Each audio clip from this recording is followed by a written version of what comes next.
దేవుడు లోకమును ఎంతో ప్రేమించెను, కాగా తన అద్వితీయ కుమారునిగా పుట్టిన వాని యందు విశ్వాసముంచు ప్రతివాడును నశింపక నిత్య జీవం పొందినట్లు ఆయన అనుగ్రహించాను. కాబట్టి ప్రేమన సోదరులారా, దేవుడు ఈ లోకాన్ని అంతని కూడా ప్రేమిస్తున్నాడు. ఎందుకంటే దేవుడు సర్వశక్తిమంతుడు, సర్వభౌమ అధికారం కలిగిన మరి దేవుడు. Our God is an awesome God and is a sovereign God. సర్వభౌమ అధికారం కలిగినటువంటి దేవుడు, సర్వ విశ్వాన్ని సృష్టించినటువంటి గొప్ప దేవుడు. మరి 2020 సంవత్సరాల క్రితము ప్రభు యేసుక్రీస్తు ప్రభువాన్ని ఎందుకు ఈ లోకాన్ని పంపించాడంటే ఈ లోకాన్ని ప్రేమించాడు. అందుకే ఇంగ్లీష్లో కూడా ఉంది, for God so love the world that he gave his only begotten sun whosoever believeth in him shall not perish but have everlasting life అన్నాడు. కాబట్టి నిత్య జీవం అనుగ్రహించడానికి మానవుడు దేవునికి దూరం అయిపోతూ వచ్చినాడు. మరి పరిశుద్ధ గ్రంథం బైబిల్ ఏ విధంగా సెలవిస్తుంది? మరి హృదయము భయంకరమైన ఘోరమైన అన్నిటికంటే మోసకరమైనది. ప్రియమైన సహోదరులారా, ఈ లోకంలో మనం చెప్పొచ్చు, అయ్యో నేను మోసపోయానండి, ఐ వాజ్ చీటెడ్. ఎవరు నేను మోసం చేయాల్సిన అవసరంలా, ఏ మనిషి కూడా నిన్ను మోసం చేయాల్సిన అవసరంలా. ఎందుకంటే సత్యం ఏదో మరి అబద్ధం ఏదో స్పష్టంగా మనకు తెలియబడుతూ వచ్చింది.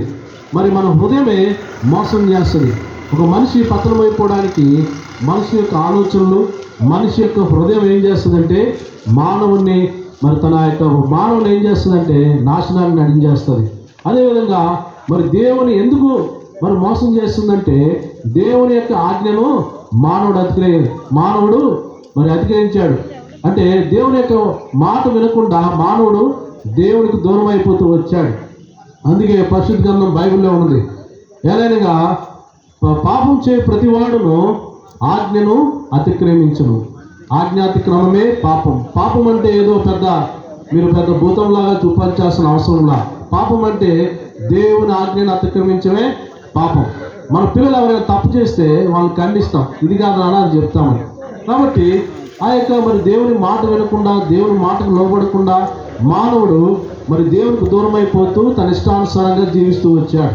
సృష్టికర్తను మరిచి మరి మానవుడు తన యొక్క సొంత ఆలోచనలతో ఈ లోకంలో జీవిస్తూ వచ్చాడు. అయితే దానివల్ల ఏమొచ్చిందంటే పాపం వచ్చింది. పాపం వల్ల వచ్చే జీతము మరణం అని పరిశుద్ధ గ్రంథం బైబిల్ స్పష్టంగా తెలియజేస్తుంది. మరి పాపం వల్ల వచ్చే జీతం మరణం. అయితే కృపావరం, దేవుని యొక్క కృపావరం ఏంటంటే ప్రభు అయిన యేసుక్రీస్తు నందు నిత్య జీవం. ఆ యొక్క నిత్య జీవాన్ని ఇవ్వడానికి, ఆ పాపం నుంచి విడిపించడానికి ప్రభు అయిన యేసుక్రీస్తు వారు ఈ లోకానికి 2020 సంవత్సరాల క్రితం ఈ లోకానికి వచ్చాడు. ఆయన రక్షకుడిగా వచ్చాడు. ఈ లోకాన్ని తీర్పు తీర్చడానికి రాలా, ఈ లోకాన్ని శిక్షించడానికి రాలా. యేసుక్రీస్తు ప్రభువారు ఈ లోకాన్ని ప్రేమించి తన ప్రాణం పెట్టడానికి వచ్చాడు. He came to this world to give his life. ఆయనకు ప్రాణం పెట్టాడు. ఎందులో పెట్టాడంటే కల్వరి సిలువలో. ఆ రోజుల్లో మన భయంకరమైన శిక్ష ఏంటంటే సిలువ వేసి ఒక మనిషికి మరణశిక్ష విధించడం. యేసుక్రీస్తు ప్రభువారిలో మనం చూసినట్లయితే ఏ పాపం కూడా లేదు. ఆయన పాపం చేయవాడుగా ఉన్నాడు. కానీ నా పాపాలు, సర్వ మానవాళి పాపాలంతా కూడా ఆ కల్వరి సిలువలో నీ కొరకు నా కొరకు భరించాడు. కుర్రాలతో కొట్టబడ్డానికి వచ్చాడు, ఉమ్మివేయబడ్డానికి వచ్చాడు.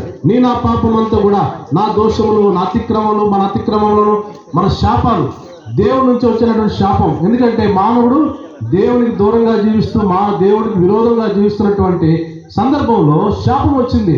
పాపం వల్ల మరి శాపం వచ్చింది. ఆ శాపాన్ని తొలగించడానికి యేసుక్రీస్తు ప్రభువారు ఈ లోకానికి వచ్చాడు. ఆ కల్వరి శిలువలో పాపములను, శాపములను, అతిక్రమములన్నీ కూడా భరిస్తూ కాలు చేతులు రేకులు కొట్టబడి సిలువేయబడ్డానికి ఈ లోకానికి వచ్చాడు. నీ కొరకు నా కొరకు ప్రాణం పెట్టడానికి ప్రభు యేసుక్రీస్తు ప్రభువారు వచ్చారు. నీ కొరకు నా కొరకు మరణాన్ని జయించడానికి, నిత్య జీవాన్ని ఇవ్వడానికి ప్రభు యేసుక్రీస్తు ప్రభువారు వచ్చారు. ఆయన మరణించినాడు. మరణించి 3 దినముల తర్వాత సమాధి నుంచి మరలా 3వ దినంలో లేచాడు. మరణపు యొక్క ములులో విరిచివేశాడు. పాపం నుండి కలిగే భయంకరమైన నిత్య మరణం, ఆ మరణాన్ని తప్పించడానికి ప్రభు యేసుక్రీస్తు ప్రభువారు వచ్చారు. ప్రియమైన సోదరులారా, ఆ యొక్క నిత్య జీవం మరణపు ముళ్ళు విరిచివేసినాడు. మరణాన్ని జయించాడు. ఆ యొక్క జయ జీవితాన్ని ఇవ్వడానికి. మరణం అంటే లోకంలో మరి ఎంతో మందికి చాలా మరణం ఉంటుంది. తర్వాత నా జీవితం ఏమవుతుందండి చాలా మంది ఆలోచిస్తూ ఉంటారు. ఒక దినం మనం చూసినట్లయితే ఎంతో మంది వయసుతో సంబంధం లేదు, మరణం అందరికీ సంభవిస్తుంది, ఏ భేదం లేదు. అందరూ కూడా త్రోవ పరిస్థితి. అదేవిధంగా మరణం కూడా అందరికి సంక్రమించింది. కాబట్టి ప్రభువైన యేసుక్రీస్తు వారిలో యేసు ప్రభు వారు ఏం చెప్తున్నారు? నేనే జీవమును పునరుద్ధానమునై ఉన్నాను, నా యందు విశ్వాసం ఉంచువాడును ఎన్నడూ కూడా చనిపోడు, నా యందు విశ్వాసం ఉంచి చనిపోయినను వాడు బ్రతుకునని చెప్పి స్పష్టంగా పరిశుద్ధ గ్రంథం బైబిల్ సెలవిస్తుంది.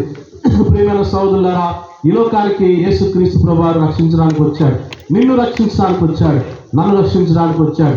నేను ఒకప్పుడు పాపంతో జీవిస్తున్నటువంటి వ్యక్తిని, ఈ లోకంలో అనేకమైనటువంటి అలవాట్లకు, చెడు అలవాట్లకు బానిసైన వ్యక్తిని.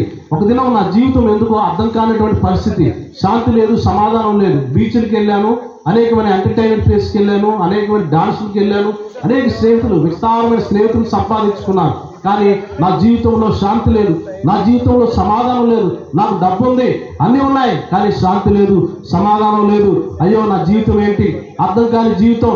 జీవించే కంటే ఈ లోకయాత్ర ముగించుకొని వెళ్ళిపోవాలని విశాఖపట్నంలో బీచ్ ద్వారా నేను మునిగిపోయి నా జీవితాన్ని అంతం చేసుకోవాలని ఎన్నోసార్లు ప్రయత్నం చేశా. కానీ దేవాది దేవుడు ఈ విధంగానే ఈ సువార్తను ప్రకటిస్తున్న ఒక దైవజనుడు ఆ యొక్క సువార్తవానాన్ని చెప్పినప్పుడు, దేవుడు నిన్ను ప్రేమిస్తున్నాడు, దేవుడు నీ కోసం ఈ లోకానికి వచ్చాడు, నిన్ను రక్షించడానికి వచ్చాడు, ఆ నిత్య మరణం నుంచి నేను తప్పించడానికి వచ్చాడు. ఒకవేళ యేసుక్రీస్తు ప్రభువారు అంటారు, నేనే మార్గమును సత్యమును జీవమునై ఉన్నాను, నా ద్వారా తప్ప తండ్రి యొద్దకు ఎవరు కూడా రాలేదు. అంటే యేసు ప్రభు ఒక మార్గంగా వచ్చాడు, యేసు ప్రభు వారు ఒక జీవంగా వచ్చాడు. యేసు ప్రభు వారిలో సత్యం ఉంది. ఏంటంటే సత్యం నిత్య జీవం ఇవ్వడానికి.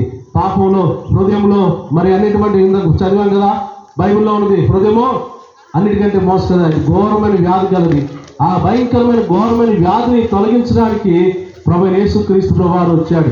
హృదయ శుద్ధి, ఆత్మశుద్ధి చేయడానికి యేసుక్రీస్తు ప్రభువారు ఈ లోకానికి వచ్చాడు. ప్రియమైన సోదరులారా, అపవాది క్రియలను, దుష్ట క్రియలను బంధించడానికి ప్రభువైన యేసుక్రీస్తు ప్రభువారు ఈ లోకానికి వచ్చారు. ప్రియమైన సోదరులారా, ఇక యేసు ప్రభువారు ఈ సాయంకాల సమయంలో నీతో మాట్లాడుతున్నారు. నువ్వు ఎవరైనా సప్పటికి, నువ్వు ఎంత చదువుకున్నవాడైనా, నీకు ఎంత డబ్బు